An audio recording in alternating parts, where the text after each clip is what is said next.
ये कैसी विश्व की 5वीं अर्थव्यवस्था है जिसमें आज भी SC ST पे अत्याचार हो रहा है, महिलाओं के साथ रेप हत्या हो रही है। NCRB का डाटा पढ़ेंगे तो खून के आंसू रोने पड़ेंगे। चंद लोगों की तराजू से देश के संसाधन नहीं बटेंगे। इस देश का बहुजन समाज बर्दाश्त नहीं करेगा। संसाधन का बंटवारा संख्या के आधार पर होगा। तो मेरा सरकार से आग्रह है, अगर आजादी के 75 साल बाद भी हमें हमारी हत्या हो रही है तो हमारी मां को भी दर्द हुआ होगा जब उसने हमें पैदा किया हो। कैसी कानून व्यवस्था है आपकी? सब कुछ है आपके पास, फिर भी जो है महिलाओं पर रेप नहीं रोक पा रहे, हत्या नहीं रोक पा रहे। बड़ी बड़ी बातें होती हैं, इधर भी अच्छे लोग हैं, इधर भी अच्छे लोग हैं, लेकिन अच्छाई तब होगी जब जमीन पे भी कुछ काम दिखाई देगा, और जमीन पे महोदय कोई काम दिखाई नहीं दे रहा है। लोकसभा में बजट सत्र में बोलते हुए आजाद समाज पार्टी के नेता चंद्रशेखर आजाद ने जमकर कांग्रेस और भाजपा पर हमला किया। उन्होंने योजनाओं को लेकर होने वाले घोटाले और मॉब लिंचिंग जैसी घटनाओं पर विस्तार से अपनी बात रखी। उन्होंने कहा कि आज देश में दलित और पिछड़ों का सम्मान नहीं रह गया, बल्कि मजाक बनकर रह गया है। उन्होंने कहा कि आज देश की बहु बेटियों की इज्जत नीलाम हो चुकी है। जगह जगह रोजाना हजारों की संख्या में रेप की घटनाएं सुनने में आती हैं, जिससे बहु बेटियों को सुरक्षा नहीं मिल पा रही है। बहुत बहुत धन्यवाद आपका, आपने मुझे बजट पे अपनी बात रखने का अवसर प्रदान किया। मैं अपनी बात को शुरू करते हुए बहुजन समाज में जन्मे सभी संतों, गुरुओं और महान पुरुषों को नमन करता हूं। साथ साथ मैं भारत की महान जनता का भी धन्यवाद करता हूं कि उन्होंने लोकतंत्र की रक्षा इस बार की है। सभापति महोदय, पिछले 10 सालों में सरकार की नीतियों के कारण गरीब और गरीब हुआ और अमीर हुआ है, यानी गरीबों और अमीरों के बीच फासला बढ़ गया है।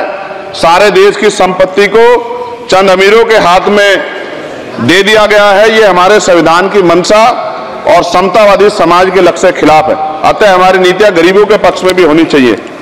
जातिगत जनगणना, SC ST OBC यानी कि जो बहुजन समाज के लिए आज जीवन मरण का प्रश्न है, इसके बारे में कोई बात बजट में नहीं की गई है।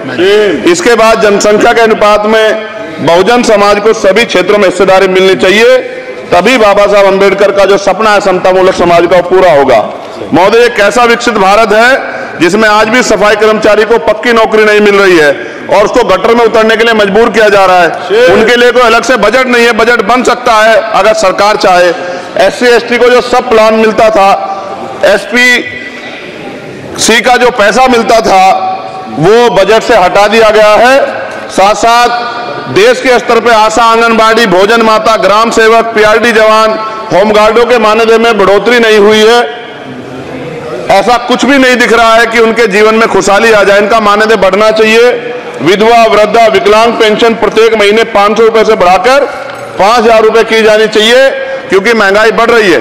देश में प्रधानमंत्री जन कल्याण योजना के तहत SC ST OBC और मुस्लिम को कितने घर दिए गए, इसका कोई आंकड़ा सरकार के पास नहीं है। देश में इसी तरह SC ST OBC के लिए कितने परिवारों को शौचालय की व्यवस्था कराई गई। आज भी सिद्धार्थनगर जैसे जिले और तमाम जिले जो है वहां शौचालय की व्यवस्था नहीं है। इस पर ध्यान देना चाहिए। देश भर में SC ST OBC के जो रिक्त पद पड़े हुए हैं, बैकलॉग भरना चाहिए। सरकार ने कुछ नहीं कहा। ये कैसी विश्व की 5वीं अर्थव्यवस्था है जिसमें आज भी SC ST पे अत्याचार हो रहा है, महिलाओं के साथ रेप हत्या हो रही है। NCRB का डाटा पढ़ेंगे तो खून के आंसू रोने पड़ेंगे। युवा बेरोजगार है, सड़कों पे 80 करोड़ लोगों को 5 किलो राशन में जीवन यापन करना पड़ रहा है। जो बजट SC ST को मिलता है, मेरे दाएं तरफ जो साथी बैठे उनको बुरा लगेगा, कर्नाटक में 14,732 करोड़ रुपए इन्होंने दूसरी योजना में लगा दिए, और मध्य प्रदेश में आपने 95 करोड़ रुपए जो है दूसरे बजट में लगा दिए। हमारा जो मिलता है उसको तो मत छीनो भाई। MSP की लीगल गारंटी कोई बात नहीं हुई है। किसानों को जो 6000 रुपए मिलते हैं उसको बढ़ा के 12000 रुपए करना चाहिए, और फसल बीमा जो है उसका सारा प्रीमियम सरकार भरे, किसानों पर बोझ ना लगे। रिजर्वेशन प्रमोशन में लागू नहीं किया गया, पुरानी पेंशन को बहाल नहीं किया गया, इस पर चर्चा नहीं हुई। देश में मनरेगा समय न्यूनतम मजदूरी की दर 700 रुपए होनी चाहिए। समान काम समान वेतन पॉलिसी लागू होनी चाहिए।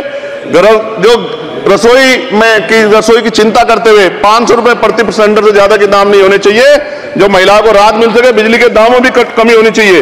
बेरोजगार युवाओं को 5000 रुपए भत्ता मिलना चाहिए, जो बेरोजगार युवा जो है अपनी पढ़ाई या अपना खर्चा उठा सके।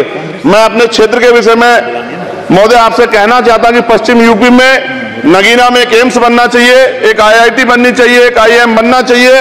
नगीना लोकसभा में उद्योग धंधे लगने चाहिए। नगीना की कताई मिल जो है उसको पुनः शुरू कराना चाहिए। RRTC जो योजना है सरकार की, उसको मेरठ से आगे बढ़ाकर मुजफ्फरनगर, सहारनपुर से नजीबाबाद नगीना होते हुए उसको नगीना तक ले जाना चाहिए। साथ साथ नजीबाबाद से मुंबई के लिए एक ट्रेन चलनी चाहिए और नगीना, श्योरा, किरतपुर में रेलवे के ओवरब्रिज बनने चाहिए। सभापति महोदय, सामाजिक न्याय मंत्रालय को 13,000 करोड़ रुपए दिए गए और जनजाति कार्य मंत्रालय को 13,000 करोड़ रुपए दिए, कुल 26,000 करोड़ रुपए, जो कुल बजट 48.20 लाख का लगभग 0.54% है। जबकि हमारी संख्या 25% से ज्यादा SC/ST की और बहुजन समाज की मिलाओगे तो 85% से ज्यादा है। और हमारे विकास के लिए सरकार 1% पैसा खर्च कर रही है, जो मिलना हमें चाहिए, जबकि मिलना हमें 25% चाहिए। ये ऊंट के मुंह में जीरा के समान है, कहावत हमने बहुत दिन सुनी थी।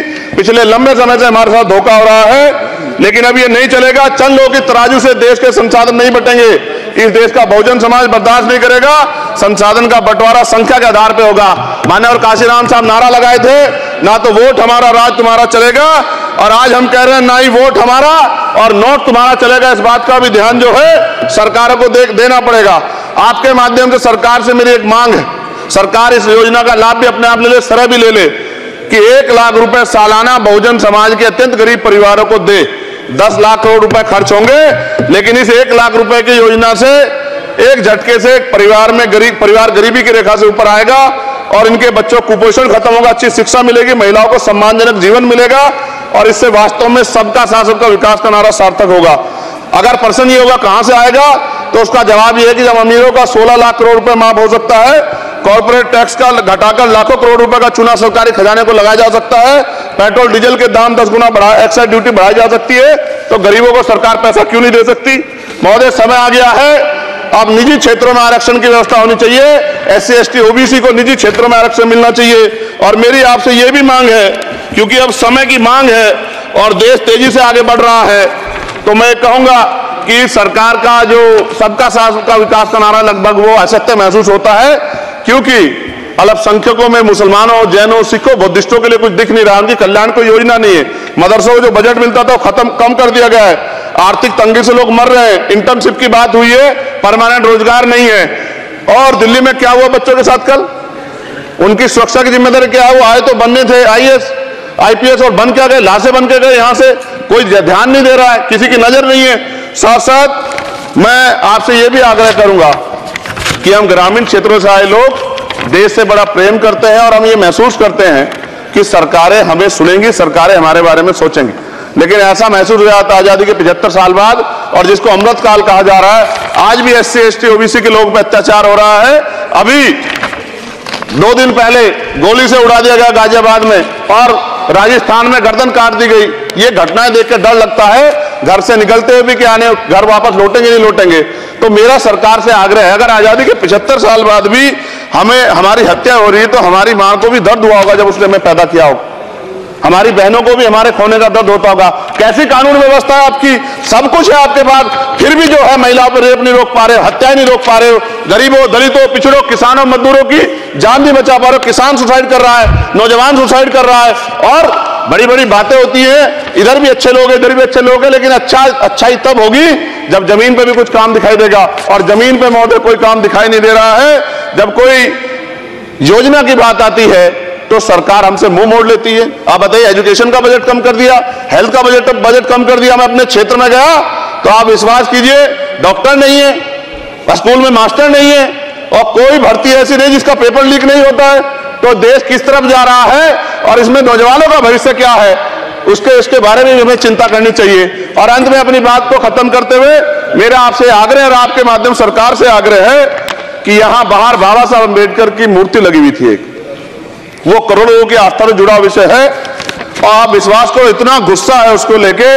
मेरी आपके माध्यम से मैं हाथ जोड़ता नहीं हूं, लेकिन मैं हाथ जोड़ के आपसे आग्रह कर रहा हूं कि प्रधानमंत्री जी, सरकार से हमारी आग्रह कि वो अम्बेडकर वादियों के सम्मान का ध्यान रखते हुए, उनके जो है दिल की पीड़ा को समझते हुए, दर्द का ध्यान रखते हुए उस मूर्ति को पुनः स्थापित करा दीजिए। अगर इसमें कोई राजनीतिक कारण अलग बात है, लेकिन मैं कंक्लूड कर रहा हूं। मगर मैं आपसे कहना चाहता हूं, इसमें बहुत गुस्सा है। जिस दिन अम्बेडकरवादी गुस्सा हो जाएगा वो फिर इस सरकार को जो 24 में आ गई है, वो आने वाले चुनाव में ऐसा सबक सिखाएगा कि दोबारा पलट के नहीं देख पाओगे। तो मैं आपका धन्यवाद करता हूं और मुझे विश्वास है कि सरकार मेरी बातों पर गौर करेगी और गरीबों के बारे में सरकार सोचेगी, गरीबों को आगे बढ़ने के अवसर प्रदान होंगे। धन्यवाद।